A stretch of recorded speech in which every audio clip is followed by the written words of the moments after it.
Hello friends, welcome to my YouTube channel Devendra math classes. देखिए friends, exercise 3.5 start करेंगे। इससे के आगे के सभी चैप्टर मैंने आपको कवर करवा दिए हैं। थर्ड चैप्टर हम करवा रहे हैं, सेकंड और फर्स्ट बचता है वही, फोर्थ से लेके और सभी मैंने लास्ट तक कवर करवा रखे हैं। आप प्लेलिस्ट में जाके देख सकते हैं।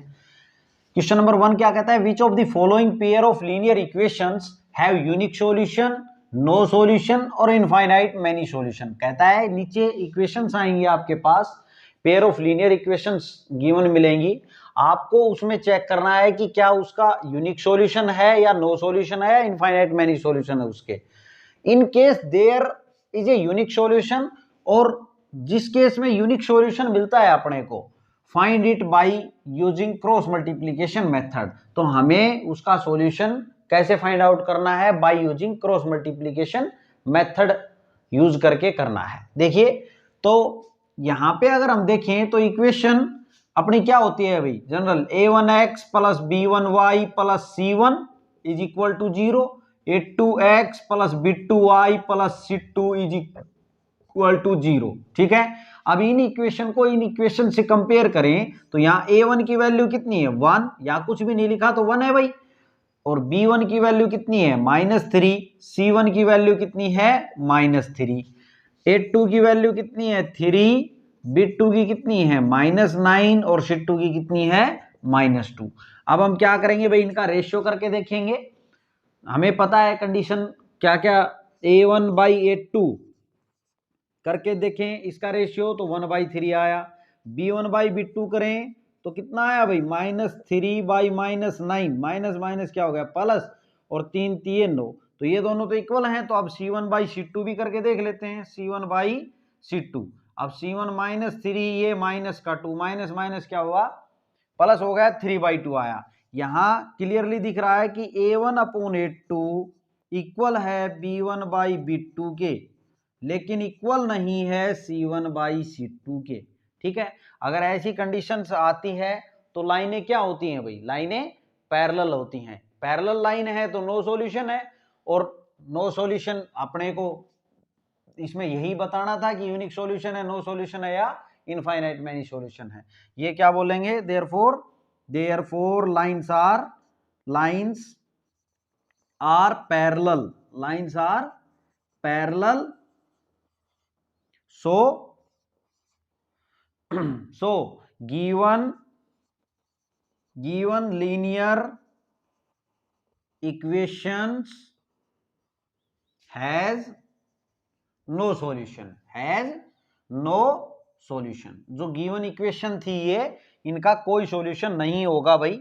और यहीं पे अपने को इसको छोड़ देना है, क्योंकि इसने बोला है कि अगर यूनिक सॉल्यूशन होता है किसी केस में तो आपको वो फाइंड आउट करना है और यूज करना है क्रॉस मल्टीप्लिकेशन मेथड। तो यहाँ क्या है? इसका कोई सॉल्यूशन नहीं है। ये पैरेलल लिखने की अभी आवश्यकता नहीं थी। अगर आप ना भी लिखना चाहें तो आप डायरेक्ट ये लिख के और ये लिख सकते हैं कि given line equation has no solution.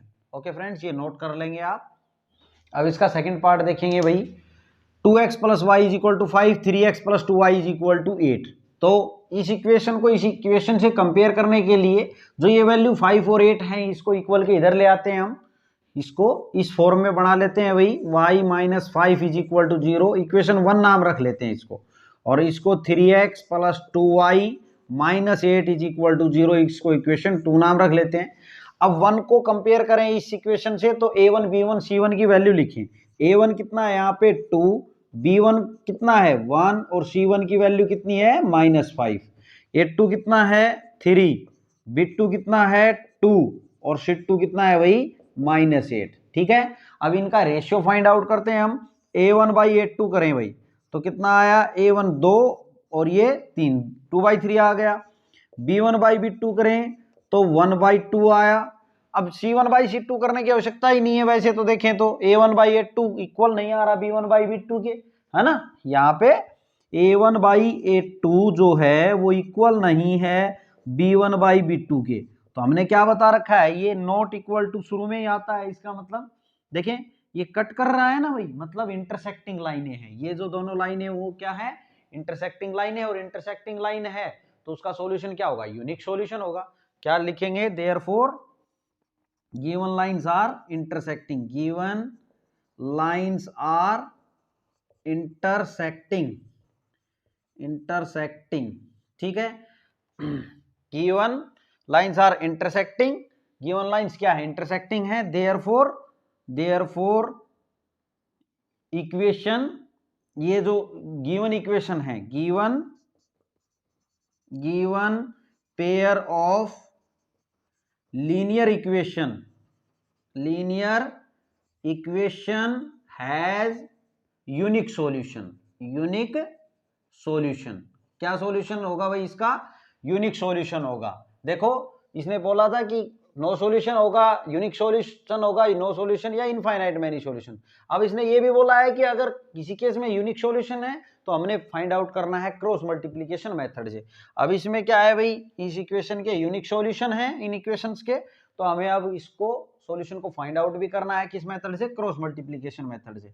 अब देखिए मैं यहाँ इसके नीचे ही करना था भाई, लेकिन अब हम यहाँ साइड में कर लेते हैं, अब जगह नीचे तो है नहीं, आप नीचे करेंगे इसके किससे, क्रॉस मल्टीप्लिकेशन मेथड। आप यहां लिखेंगे क्रॉस मल्टीप्लिकेशन मेथड।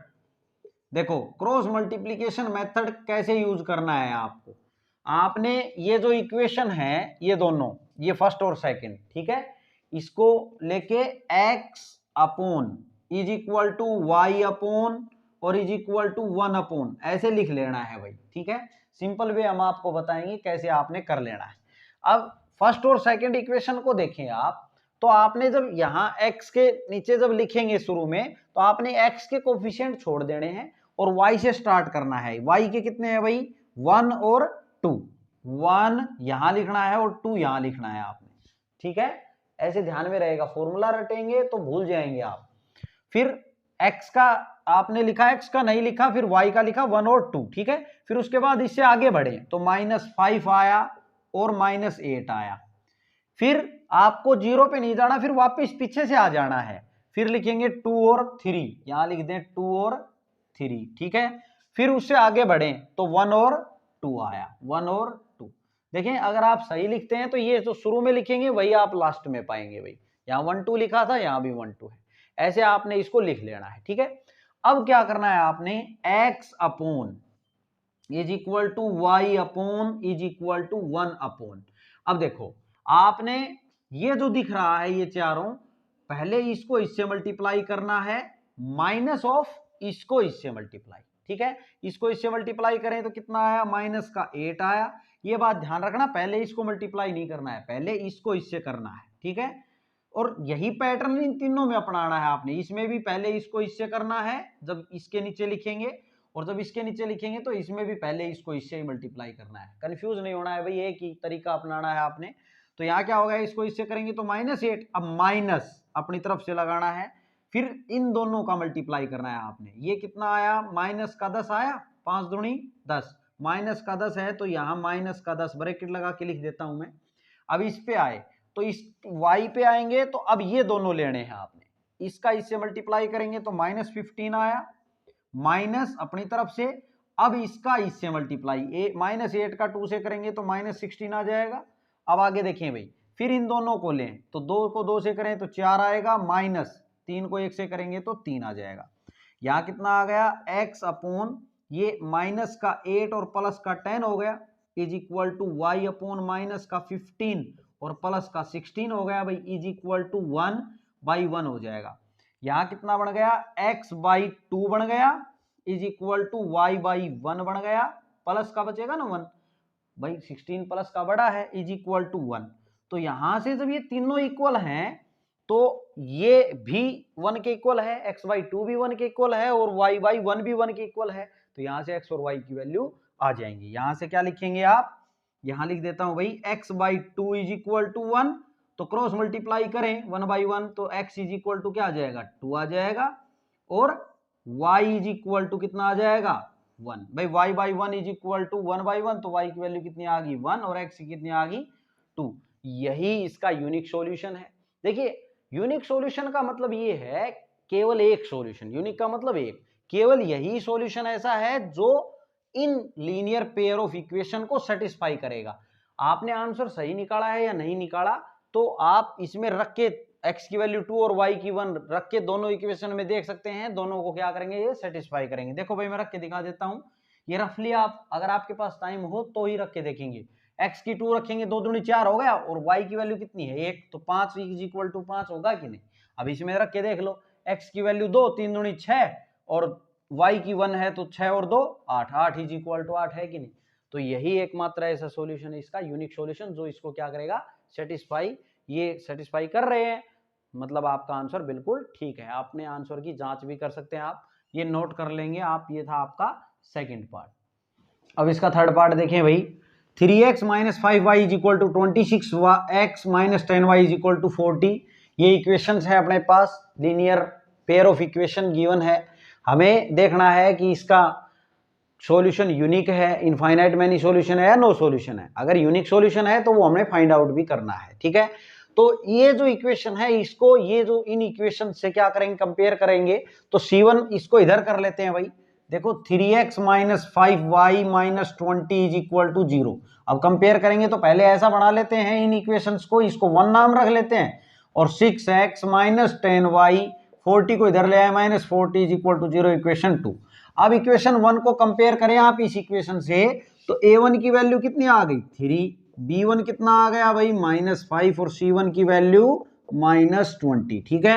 a2 की वैल्यू कितनी 6, b2 की कितनी -10, और c2 की कितनी -40, ठीक है। अब आप रेशियो फाइंड आउट करें, a1 बाई a2 करें तो कितना होगा 3/6, यानी कि 1/2। b1 बाई b2 करें तो -5 बाई -10 कितना आया, माइनस माइनस प्लस हो गया, और 5 दूनी 10, ये भी कितना आया 1/2। और c1 बाई c2 करें तो -20 बाई -40, माइनस माइनस प्लस, और 20 दूनी 40, ये भी 1/2। यानी कि तीनों क्या आ गए, इक्वल आ गए। a1 by a2 is equal to b1 by b2, therefore करके लिखें आप, is equal to c1 by c2। और अगर तीनों इक्वल आते हैं, इसका मतलब क्या है, लाइनें क्या होती हैं भाई, कोइंसिडेंट।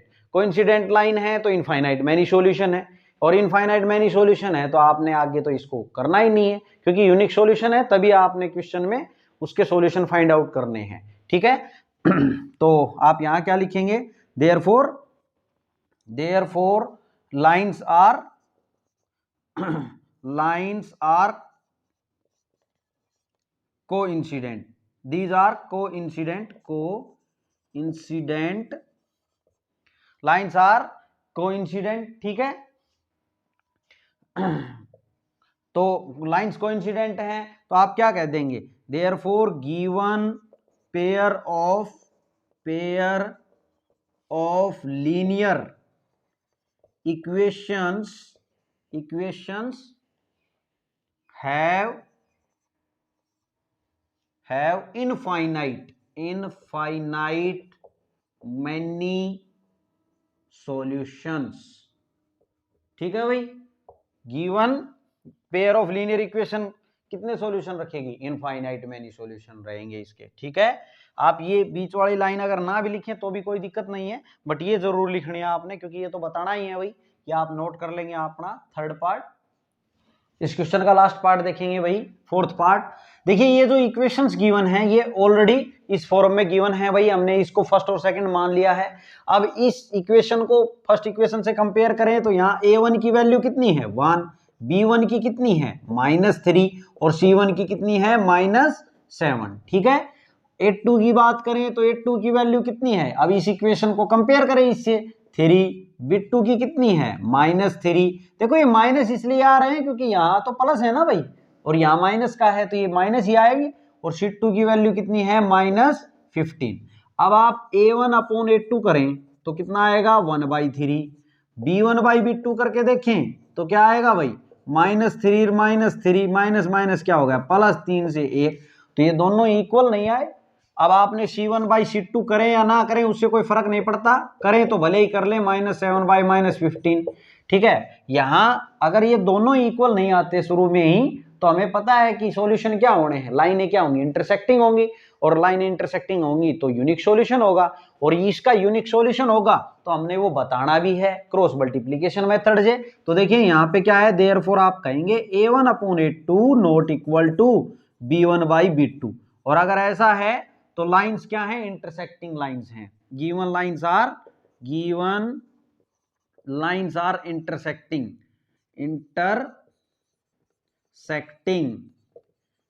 गिवन लाइंस आर लिख लेंगे भैया, गिवन लाइंस आर इंटरसेक्टिंग। देखिए ये लाइन आप लिखें चाहे ना लिखें, क्योंकि हमें तो बस यहाँ ये बताना था कि सॉल्यूशन यूनिक है, नो सॉल्यूशन है, इनफाइनाइट मैनी है।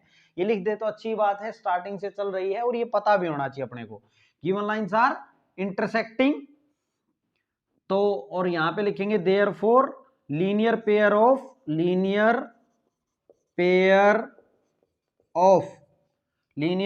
ऑफ गिवन इक्वेशन या linear pair of lines has unique solution. Linear pair of lines has unique solution. इसके क्या रहेंगे भाई, लाइंस के जो सॉल्यूशन है वो यूनिक सॉल्यूशन रखेगी है, और वो क्या होंगे वो हम अब बताएंगे बाई क्रॉस मल्टीप्लीकेशन मेथड से। तो अब लिखेंगे क्रॉस यूज कर रहे हैं बाई क्रॉस मल्टीप्लीकेशन मेथड से अब अपने को बताना है, ठीक है। यहां अंडरलाइन करेंगे। अब लिखेंगे x upon is equal to Y upon is equal to 1 upon. अब देखें भाई क्या करना है आपने,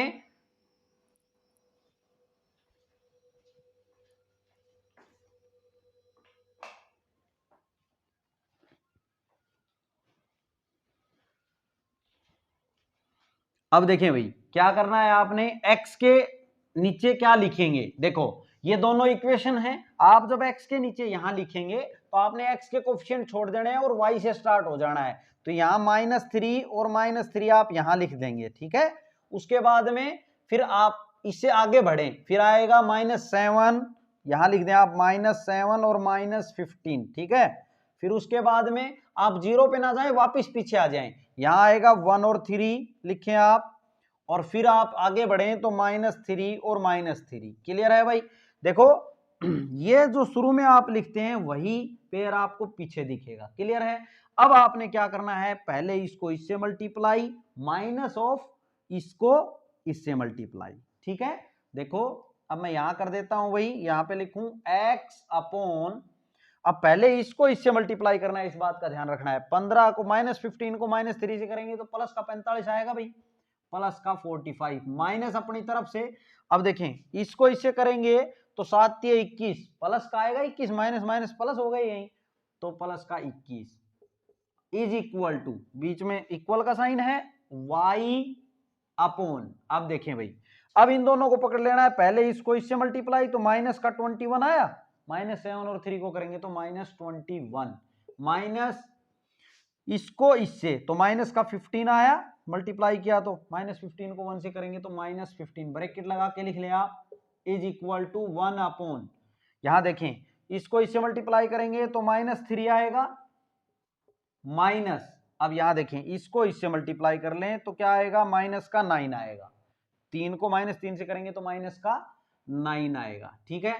अब करें भाई x अपॉन, यहां पे 45 -21 is equal to y -21 plus का 15, भाई माइनस माइनस क्या हो जाएगा प्लस, और 1 अपॉन -3 प्लस का 9। अब देखें x अपॉन ये कितना बच जाएगा अपना, ये बचेगा भाई 24 बच जाएगा, ठीक है, is equal to y upon, यहां पे माइनस का बड़ा है तो माइनस का 6 बचेगा, -21 बड़ा है, ठीक है, इज इक्वल टू यहां पे 6 बचेगा, प्लस का 9 बड़ा है तो प्लस का 6 बचेगा।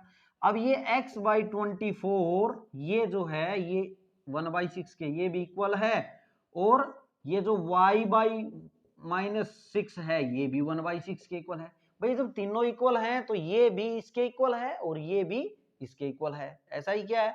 अब हम क्रॉस मल्टीप्लाई कर देंगे तो 6x इज इक्वल टू 24, तो x इज इक्वल टू 24/6 यानी कि 4 आ जाएगा। x की वैल्यू कितनी आ गई 4, और यहाँ पे अब क्रॉस मल्टीप्लाई कर दें तो कितना हो जाएगा 6y इज इक्वल टू -6, तो y इज इक्वल टू -6/6, कितना आ जाएगी y की वैल्यू -1, x की वैल्यू 4 और y की वैल्यू -1 फ्रेंड्स ये है आपका 4th पार्ट और क्वेश्चन नंबर 1। अगर आपको वीडियो समझ आई है तो प्लीज़ आप चैनल को सब्सक्राइब करें और अपने फ्रेंड सर्कल में भी ज़रूर शेयर करें भाई।